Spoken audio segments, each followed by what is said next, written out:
নারী এশিয়ান কাপের শক্ত গ্রুপে পড়েছে বাংলাদেশ। 12 দলের এই টুর্নামেন্টে বাংলাদেশের নারীরা পড়েছে বি গ্রুপে। এই গ্রুপে প্রতিপক্ষ হিসেবে আছে 9 বারের চ্যাম্পিয়ন চীন, 3 বারের চ্যাম্পিয়ন উত্তর কোরিয়া এবং উজবেকিস্তান। 2026 সালের 1 থেকে 21 মার্চ অস্ট্রেলিয়ার 5টি ভেন্যুতে হবে এশিয়ান কাপের 21তম আসর। পরাগ আরমানের রিপোর্ট।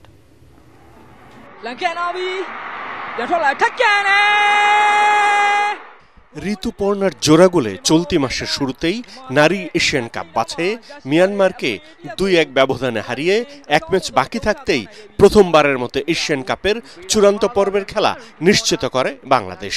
র্যাঙ্কিংয়ে এগিয়ে থাকা দলগুলোকে পরাজিত করে অস্ট্রেলিয়ায় মূল পর্বে খেলার টিকিট পায় লাল সবুজের নারী দল।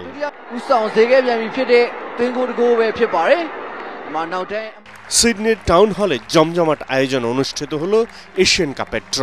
অংশগ্রহণকারী সব দেশের অধিনায়ক ও কোচকে আমন্ত্রণ জানিয়েছিল এএফসি, কিন্তু ইতিহাস করে প্রথমবার এশিয়ান কাপের মূল পর্বে জায়গা করে নেয়া বাংলাদেশের কেউ ছিল না ড্রতে। গ্রুপে শক্ত প্রতিপক্ষ বর্তমান চ্যাম্পিয়ন চীন। নারী এশিয়ান কাপে 14 বার অংশ নিয়ে 9 বারই চ্যাম্পিয়ন হয়েছে তারা। আগামী 3 মার্চ নিজেদের প্রথম ম্যাচেই সেই চীনকে মোকাবেলা করতে হবে পিটার বাটলারের দলকে। 6 মার্চ দ্বিতীয় ম্যাচে র্যাঙ্কিংয়ে 9 নম্বরে থাকা উত্তর কোরিয়ার মুখোমুখি হবেন আফিদারা।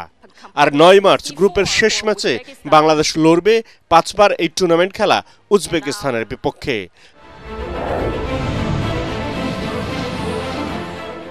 বারো দলের এই টুর্নামেন্টের 3 গ্রুপের শীর্ষ 6 দল সরাসরি খেলবে কোয়ার্টার ফাইনাল। তাদের সঙ্গে গ্রুপ পর্বে তৃতীয় হওয়া 3 দলের সেরা 2 দলও পাবে শেষ 8-এর টিকিট।